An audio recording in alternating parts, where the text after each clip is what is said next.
एक बॉल को अगर आप लात नहीं मारते हो तो वो मूव नहीं होता है, और एक बाइक को अगर आप ब्रेक नहीं मारते हो तो स्टॉप भी नहीं होती है। क्यों ऐसा होता है पता है?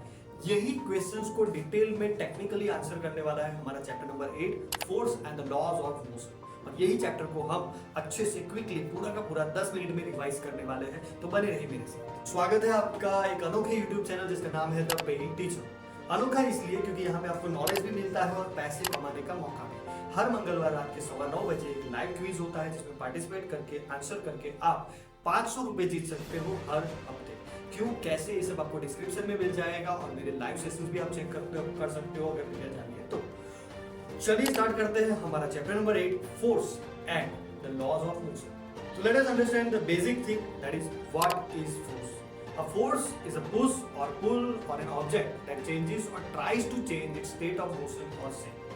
फोर्स अगर सादी भाषा में बताऊं तो एक ऐसी चीज है जो शेप या फिर मोशन को चेंज करने की ट्राई कर रही है। अगर स्टेडी है तो स्टेडी में से मोशन में लाने के लिए ट्राई कर रही है, मोशन है तो मोशन में से स्टेडी करने के लिए ट्राई कर रही है, या फिर मोशन को चेंज करने के लिए ट्राई कर रही है, या फिर जो बॉडी है उसका शेप चेंज करने के लिए वो मेहनत कर रही है। वो चीज को बोला जाता है फोर्स। उसकी इफेक्ट क्या क्या होती है? तो force can make an object move और stop. Force can change the speed of the moving object. Force can change the direction of the object. Force can change the shape of the object. Examples अगर बोलूं तो push a door, वो ओपन हो जाता है, motion start हो जाती है। कार को ब्रेक लगा दो, वो स्लो डाउन हो जाती है। फुटबॉल के ऊपर लात मार दो, उसकी डायरेक्शन चेंज हो जाती है। अगर एक रबर को प्रेस करो तो उसका शेप चेंज हो जाता है।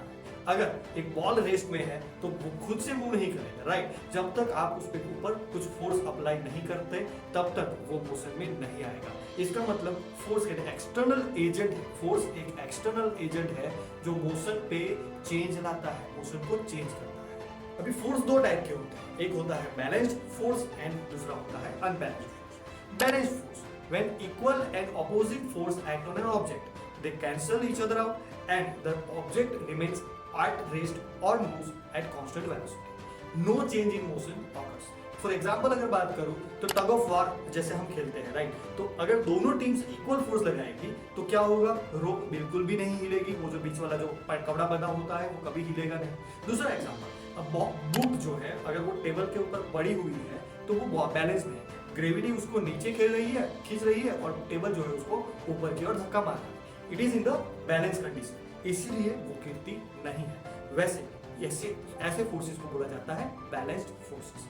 दूसरा फोर्स टाइप है unbalanced forces. When forces acting on an object are not equal, the object changes its states of motion. Unbalance force जो है वो इंक्रीज स्पीड कर सकते हैं, या फिर डायरेक्शन को चेंज कर सकते हैं, या फिर अगर वो कोई मूविंग ऑब्जेक्ट है उसको स्टॉप कर सकते हैं, या फिर अगर स्टॉप ऑब्जेक्ट है तो उसको मूव कर सकते हैं। फॉर एग्जांपल, अगर फुटबॉल के ऊपर लात मारी जाए तो वो अगर स्टेडी है तो वो आगे मूव करने लगेगा। अगर वो मूव कर रहा है तो उसको लात मार के उसकी डायरेक्शन भी चेंज की जा सकती है। अगर एक कार, दूसरा एक एग्जांपल, अगर एक कार धीरे होने लगती है क्योंकि उसके ऊपर ब्रेक लगाया है, ब्रेक नहीं लगाते तो उसकी स्पीड में वो चलती रहती है। जब भी एक फोर्स दूसरे फोर्स से ज्यादा होती है तब मोशन में चेंज होता है। इसका मतलब अगर कोई ऑब्जेक्ट रेस्ट में है और उस पर कोई बैलेंस फोर्स अप्लाई करे, अनबैलेंस फोर्स अप्लाई करे तो वो मूव करेगा। अगर बैलेंस फोर्सेस है वो मूव नहीं करेगा। तो इसी के ऊपर से चलिए समझते हैं Newton's first law of motion. Newton ने ही लॉज ऑफ मोशन दिए हैं, फर्स्ट, सेकंड एंड थर्ड। उसमें से पहला जो लॉ है वो नाम उसका लॉ ऑफ मोशन है, उसको लॉ ऑफ इनर्शिया भी कहा जाता है क्योंकि इनर्शिया भी सिमिलरली ही डिफाइन होता है। तो पहले इसका स्टेटमेंट देख लेते हैं। Newton's first law of motion, an object at rest stays at rest, an object in motion continues its motion with the same speed and in the same direction unless and until it is acted upon by an unbalanced external force. मतलब बाहरी force जब तक नहीं लगता है तब तक एक मूविंग ऑब्जेक्ट मूविंग रहेगा, एक स्टेडी ऑब्जेक्ट स्टेडी रहेगा। It will neither change its direction too. Examples समझे, एग्जाम्पल्स से कि एक कार अगर मूव हो रही है तो ब्रेक नहीं दबाते तब तक वो चलती जाएगी। एक टेबल के ऊपर बुक पड़ी हुई है तो वो कभी मूव नहीं होगी जब तक उसको मूव किया ना जाए, राइट? तो दिस इज बहुत ही सिंपल है। हमारा न्यूटन्स फर्स्ट लॉ जो है बहुत ही सिंपल, ऐसे भी समझा जा सकता है। और जैसे कि मैंने बताया उसी के जैसे होता है इनर्शिया, क्योंकि ये जो लॉ है उसको लॉ ऑफ इनर्शिया भी बोला जाता है। तो let us define inertia. Inertia is the tendency of an object to resist the change in its state of motion. यानी कि कोई भी ऑब्जेक्ट अगर रहेगा, अगर वो स्टेडी है तो स्टेडी रहने की ट्राई करेगा, मोशन में है तो वो मोशन में रहने की ट्राई करेगा। उसका जितना ज्यादा मास होगा, मास उतना ही ज्यादा उसका इनर्शिया होगा। फॉर एग्जाम्पल, एक बस, आप बस में खड़े हो तो और सडनली ये बस स्टार्ट हो जाती है तो पैसेंजर्स यानी कि आप जो है वो पीछे ऐसे हो जाते हो। क्यों ऐसे हो जाते हो? क्योंकि आपकी बॉडी जो है that tries to maintain its inertia, वो अपनी जगह बनाए रखने की ट्राई करता है, वो अपनी आगे बस के साथ मूव करने के लिए तैयार नहीं है। लेकिन बस मूव हो गई तो वो वहां पे ही रहने की ट्राई करेगा, इसीलिए वो पीछे मूव कर जाता है। जब सिमिलरली जब आप बस में अंदर मूव कर रहे हो, बस के साथ मूव कर रहे हो और बस ने अचानक से ब्रेक लगाई तो आपकी बॉडी स्टिल मोशन में है, इसलिए वो आगे चली जाती है। अगर इनर्शिया नहीं होती तो एक कार के सडन ब्रेक लगाने पे हम सीट से नीचे नहीं गिरते, और इसका मतलब कि हमारा बॉडी भी मोशन कंटिन्यू करना चाहता है जब तक कोई एक्सटर्नल फोर्स उसे रोकता नहीं। Now let us understand the Newton's second law of motion, जिसको F इक्वल टू ma भी बोला जाता है। स्टेटमेंट कुछ ऐसा है कि the acceleration of an object is directly proportional to the force applied and inversely proportional to its mass. Formula बोले तो F equal to ma, well F जो है वो फोर्स है जिसको न्यूटन में मेजर किया जाता है, सिंबल है n, और m मास है जिसको kg में मेजर किया जाता है, और acceleration that is a, small a is for acceleration, उसको मेजर किया जाता है मीटर पर सेकंड स्क्वायर पे। इसको अगर समझे तो एक ट्रक है, a truck needs more force to accelerate than a bicycle, है ना। बाइसिकल को पैडल मार के आप चला सकते हो, लेकिन ट्रक को पैडल मार के चला सकते हो नहीं। अ harder kick on a football makes it move faster. Football को जितना जोर से लात मारोगे उतना जोर से वो दूर जाएगा, उतना दूर वो चला जाएगा। अगर एक लाइट और एक हैवी फुटबॉल को सेम फोर्स से किक करें तो लाइट फुटबॉल ज्यादा स्पीड से मूव करेगा, क्योंकि उसका मास कम है तो उसके ऊपर फोर्स की एक्ट भी ज्यादा ही होगा। वैसे समझने के लिए तो बहुत कुछ है, लेकिन क्विकली रिवाइज करना है, इसलिए चलो देख लेते हैं Newton's third law of motion, जिसको हम बोलते हैं एक्शन इक्वल टू रिएक्शन। बहुत ही फेमस लॉ है, छोटे से तब से सुनने में आ रहा है। स्टेटमेंट समझ लेते हैं, चलो। स्टेटमेंट है for every action there is an equal and opposite reaction. इसको अगर समझे कि जब हम ग्राउंड के ऊपर ऐसे जंप करते हैं तो ग्राउंड हमें अपोजिट डायरेक्शन में फोर्स करता है। गन से जब बुलेट छोड़ना होता है, बुलेट फायर करना होता है, तब गन के ऊपर भी पीछे की ओर एक फोर्स लगता है। बोट को जब हम रो कराते हैं, यानी कि वो जब कायाकिंग वाली बोट होती है ना, तो हम जब उसके चप्पू चलाते हैं तो हम जो है पानी को पीछे धकेलते हैं ताकि हम जो है वो आगे मूव कर पाए।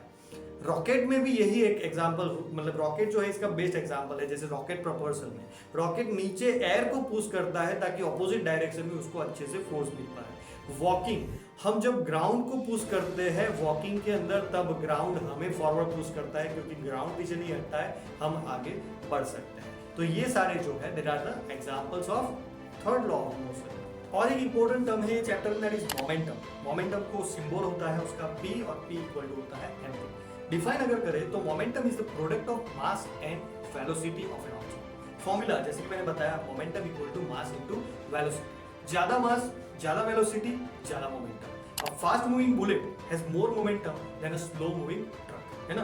गोली जब बहुत ही स्पीड में जाती है, छोटी सी भले ही है लेकिन उसके पास वेलोसिटी ज्यादा है, तो वो ज्यादा डैमेज करती है एक बड़े से ट्रक से जो बहुत ही स्लो चल रहा है। एक ट्रक और एक साइकिल अगर सेम स्पीड से चल रहे हैं तो ट्रक का मोमेंटम ज्यादा होगा, क्योंकि ट्रक का मास ज्यादा है। तो उसके आगे मोमेंटम का भी एक लॉ आ गया, law of conservation of momentum. वो भी कंजर्वेशन जब भी आता है एक चीज याद रखो, कंजर्वेशन ऑफ एनर्जी जैसे होता है, energy can not be destroyed, can not be created, it changes from one place to another place only. वैसे ही जब भी कंजर्वेशन होगा तो कंजर्व होने की बात होगी। वैसे ही यहाँ पे law of conservation of momentum भी हमें यही बताता है कि the total momentum of a system remains constant unless an external force is applied. जब तक बाहर से फोर्स अप्लाइड नहीं करते हो, पूरे सिस्टम का मोमेंटम जो है वो कांस्टेंट रहता है। दो आइस स्केटर जो है एक दूसरे को धक्का मारते हैं तो क्या होगा, दोनों ही ऑपोजिट डायरेक्शन में मूव करना चालू करेंगे। लेकिन कोई बाहर का बंदा जो ऑडियंस में है वो आके ऐसे, मतलब वो दूर से साइड से धक्का मार दे तो उसका मोमेंटम अलग देखने को मिलेगा, क्योंकि एक्सटर्नल फोर्स अप्लाई हुआ है। वैसे एक बुलेट जब फायर करते हैं तो बुलेट आगे भी जाती है और उसके साथ साथ गन जो है वो पीछे भी जाती है। अगर दो बॉल्स को एक दूसरे के साथ टकराए तो उनका टोटल मोमेंटम कॉलिजन से पहले, यानी कि टकराहट से पहले और टकराहट के बाद जो है वो दोनों का टोटल जो मोमेंटम है वो सेम रहेगा। ओके, तो चलिए ये चैप्टर यहाँ पे खत्म होता है। जल्दी जल्दी रिवाइज कर लेते हैं क्या क्या हमने पढ़ा। तो सबसे पहले है फोर्स। फोर्स क्या होता है, then balance and unbalance forces हमने देखे, न्यूटन्स फर्स्ट लॉ देखा, Newton second law, Newton third law, inertia समझे, मोमेंटम समझे एंड लास्ट में हमने समझा कंजर्वेशन ऑफ मोमेंटम। अगर ये वीडियो हेल्पफुल लगा तो लाइक कीजिए, प्लीज लाइक कीजिए और मेरे साथ बने रहिए। रहने के लिए ये चैनल को सब्सक्राइब कर लीजिए। अगर ये वीडियो हेल्पफुल लगा हो तो लाइक करो और कमेंट में बताओ कि सबसे इंटरेस्टिंग कंसेप्ट जो है कौन सा लगा है। और ये एग्जाम बूस्टर वीडियोस चाहिए अगर आपको तो इस चैनल को सब्सक्राइब कर दीजिए और मेरे साथ हर हफ्ते हर मंगलवार रात के 9:15 बजे लाइव में ज्वाइन होइए, ताकि आप भी जो है आपके नॉलेज का इस्तेमाल करके पैसे जीत सको। तो चलिए मिलते हैं नेक्स्ट वीडियो में। चैनल को सब्सक्राइब करके रखिए और अपने दोस्तों को जरूर फॉरवर्ड करना ताकि उनको भी ये फायदा मिल सके। मिलते हैं नेक्स्ट वीडियो में।